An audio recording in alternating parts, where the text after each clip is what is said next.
Hello, my name is Michael Lambert, and today I'd like to talk a little bit about what is going on in Ukraine. This seems to be just about the maddest thing that's ever happened, the craziest thing that's ever happened, and it is, I think, a complete and utter misjudgment of Putin that he would get away with it again. And clearly he's not going to this time. And I think, as I say, it's a huge misjudgment, and I think it could even be a fatal misjudgment for him. I've even heard people talking on the radio today about whether or not this might lead to his demise, because it is so reckless, it is so stupid, and it has such opposition. I mean, just about everybody is opposed to it. It's quite extraordinary really, that one man can have so much power to make a decision that's so profound and has such an effect on so many people's lives.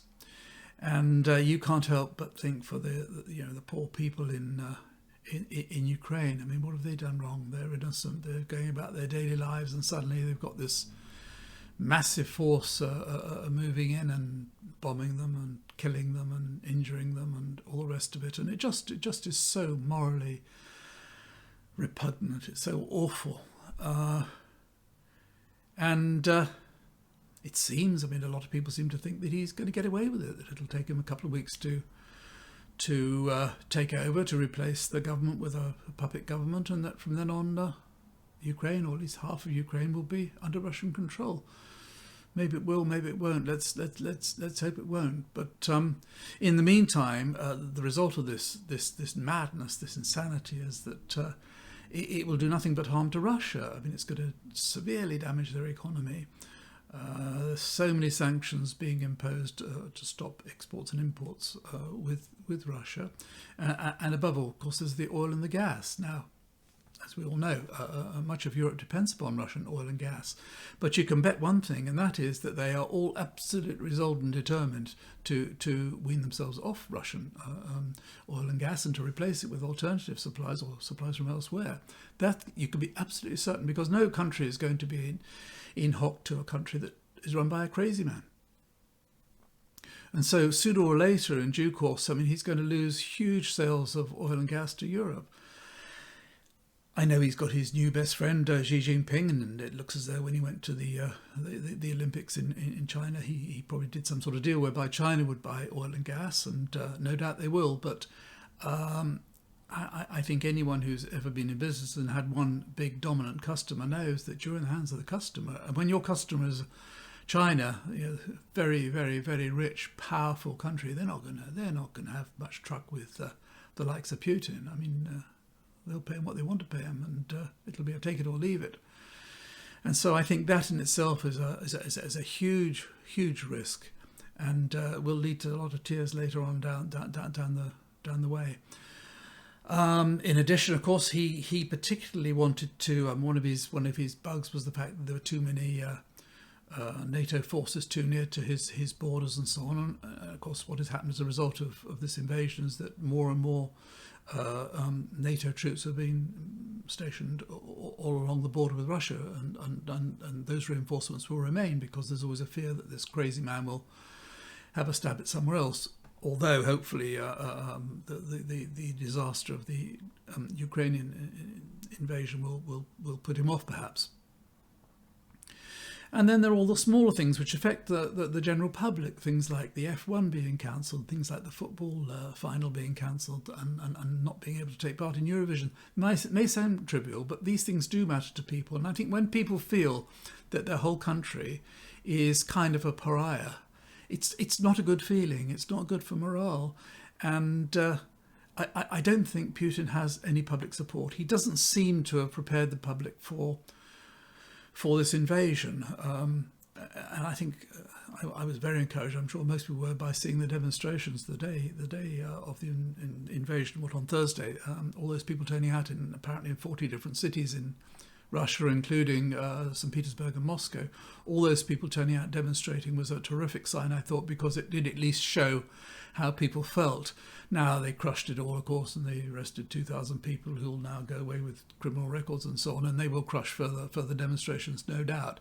But nonetheless, it did show that particularly young people, or everybody actually, just doesn't doesn't agree with or approve of a massively powerful nation just destroying another perfectly harmless, peaceful nation next door. And Russia only really has oil and gas and minerals. It doesn't have a great manufacturing base. It doesn't manufacture anything that anyone else wants to buy. And so being unable to import all things they need, so many things, is again going to make life more difficult for the ordinary Russian. Now he's got away with this. I think he's gone ahead with it. I mean, he's not thinking straight. Clearly, the guy is a bit crazy. But anyway, he's got away with it, I think, or he's gone ahead with it, because in the past he's managed to get away with so much. He took a great chunk out of Georgia. He absolutely ruthlessly crushed the uprising in Chechnya. He grabbed a chunk of Crimea in 2014 and Luhansk and Donetsk, and really the reaction from the West was not very strong. On the whole, it was a question of, well, we're going to impose some sanctions, and as Putin's sidekick Medvedev, the prime minister, said, when we saw the sanctions, we laughed at them, took no notice, and neither did anybody else. In other words, they were ineffective. But I think Putin completely misjudged what the reaction would be this time, and I think had he known there was going to be such a reaction, he almost certainly wouldn't have gone ahead with it. But I think he's very interesting in as much as he's a really nasty, cruel man. He was a head of KGB, wasn't he, and so on, and he seems pretty vicious. I don't think he cares a damn about lives. I don't think the fact that people are dying in Chechnya, in Ukraine, whether it's his soldiers or civilians, I don't think he could give a damn. His only interest really is cementing his power and expanding his empire. He doesn't really care, and he's a man who's ruthless enough to send assassins abroad to kill people who've offended him, as he's done in this country on at least 2 or 3 occasions. So he's not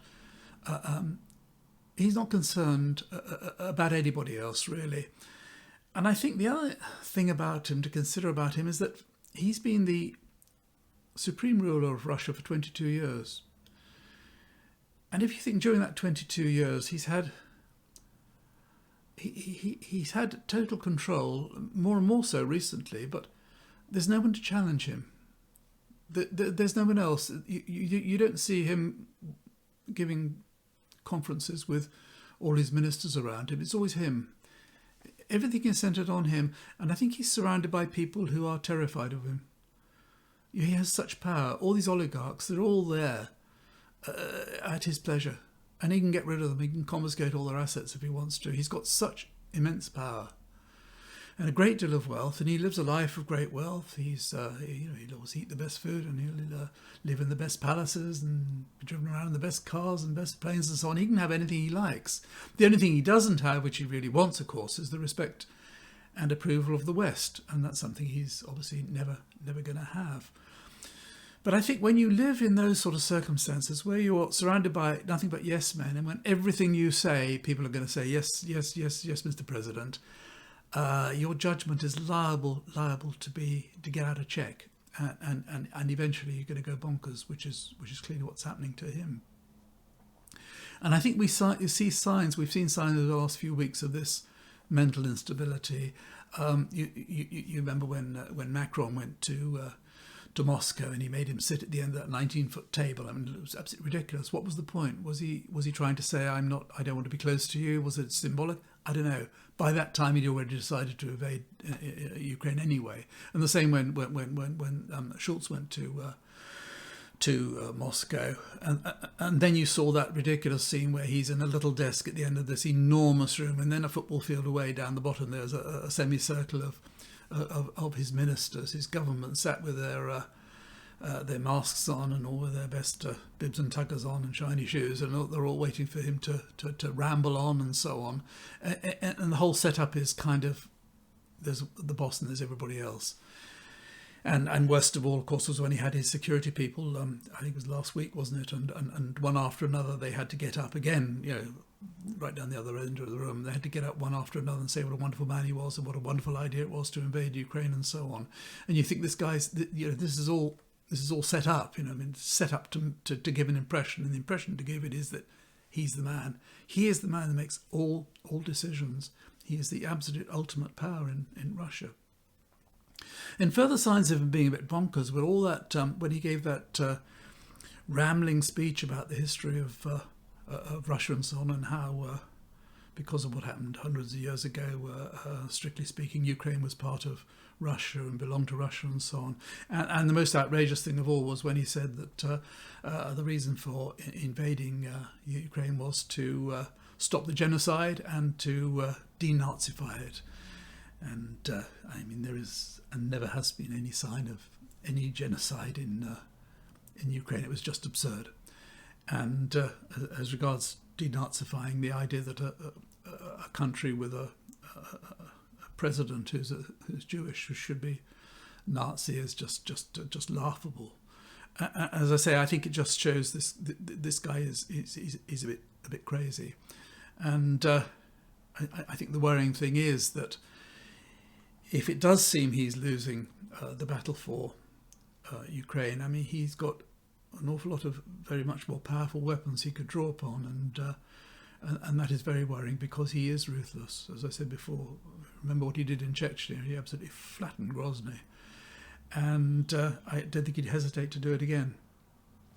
And of course, this is a guy who, as I say, seems to be mentally unstable, but he alone has the finger on the nuclear button in Russia. So it's extremely dangerous and very worrying that we've got this guy with so much power doing so much damage and out of control. Now, I just want to say one other couple of things following up. It did occur to me the other day that, in a sense, this is not unlike, there are parallels with Brexit. There are parallels with Brexit in as much as that both projects were advanced by individuals. In our case, Boris Johnson, who totally dominated it, and in the case of the invasion of Ukraine, obviously Putin. But people who went ahead with projects which had no perceivable benefits whatsoever other than to themselves. In the case of Putin, he was going to enlarge the size of Russia. In the case of Johnson, he was going to he was going to be the man that got Brexit done, and so on. And there are no perceivable benefits whatsoever, and yet in both cases there are so many disadvantages, so many problems they throw up. If Putin does succeed in taking over Ukraine, he's going to have problems forever. Because the Ukrainians are not going to sit down. It's a huge country. It's bigger than France. It's got 44 million people. You can't control a country of that size. It'll be like trying to control Afghanistan. These people will never lie down. So he's going to have problems forever in trying to rule Ukraine. And likewise, we're going to have problems for the next 20 years with Brexit. It's just in both cases absolutely reckless, stupid moves. And of course, it's quite interesting that it seems more and more there seems to be coming to light more and more evidence that Russians were involved in Brexit and in the last election. And that's something, I think, which is that's a story that's got a long way to run. But I did just want to finish with a comment about how a single individual having too much power is always liable to lead to disaster. If you look at the great tyrants in history, in the same sort of mould as Putin, if you look at Stalin and Hitler and Mao Zedong, and look at the Kims in North Korea, these are all people who've really been ruthless and been cruel, and at the hands of whom millions and millions of people have suffered a great deal. And it seems the more power a leader has, power corrupts, absolute power corrupts absolutely, but the more power an individual has, the more dangerous it is, and the more the general population suffers. And whilst I don't for one moment want to compare in a million years Yeltsin with Boris Johnson, I do think in this country we have a problem in that Johnson is very powerful. There's a huge majority, can do more or less what he likes, not completely what he likes because he's got backbenchers who can get rid of him, but some of the things that are happening, things like making it effectively illegal to demonstrate. You know, if you demonstrate in future, if the police or a government minister decides they don't want you to demonstrate, then all they have to say is stop it, and it has to be stopped. And if you continue, you'll risk imprisonment. If a whistleblower comes up with a story, maybe it's MP's expenses, maybe it's a story about parties in Downing Street. If a whistleblower has a story and they give it to a journalist, if that journalist publishes that story, that is considered tantamount to spying and could be punishable by imprisonment of up to 14 years. These are really draconian measures that are going through at the moment. Things like stop and search. You know, any policeman will be able to stop anybody and go through their pockets and look at their phone, do what they like, and there'll be no question of your resisting or objecting. And you get also, when you've got very powerful leaders or leaders that are too powerful, you get things like corruption. You get, for example, with all these PPE contracts. I mean, there are people now. There'll be people, loads of them, who'll be buying Bentleys, and they'll be buying holiday homes in the Caribbean, and they'll be salting away millions in tax havens, all who've made fortunes in the last couple of years because they happen to know a government minister or somebody close to government who got them a contract. And you have situations like the wife of the government's anti-corruption czar, Dido Harding, was given a budget of £37,000 million to set up Test and Trace. And by her own admission, it was never going to work on its own. And who knows, probably about half that money was spent mostly on, or a great deal on consultants. But that's all money that's gone over which there's really no check because the government decided, Boris Johnson decided that's what was going to happen, and it happened. Nobody could argue about it. And you get things, to finish off, you get things like, for example, there was a £1 billion fund to be given to poorer constituencies to help them. And it was spread out amongst 45 constituencies, of which 39 were Conservative and 6 were Labour. And so when you have a powerful leader, you have a problem. And the obvious answer is proportional representation, but that's going to be quite difficult. But it's the only solution. And I think I've been reminded of these things by watching Putin, and it's something we should all already be mindful of. But anyway, let us all hope that what is going on in Ukraine ends as quickly as possible, because it is just so sad. It is just so sad. And when you see, particularly children, when you see children being injured and killed, and you see so much destruction and so much pain and suffering, it's really tragic, and it's unnecessary. And in this case, where it's just for the vanity of one man who wants to be able to say he expanded his empire, it's beyond criminal. And let's hope he ends up in the Hague one of these days, but I doubt whether he will. But anyway, that's all I'm going to say for now. If you watched this far, thank you very much indeed. If you wouldn't mind, as always, if you wouldn't mind liking, I'd appreciate it. And until next time, bye for now.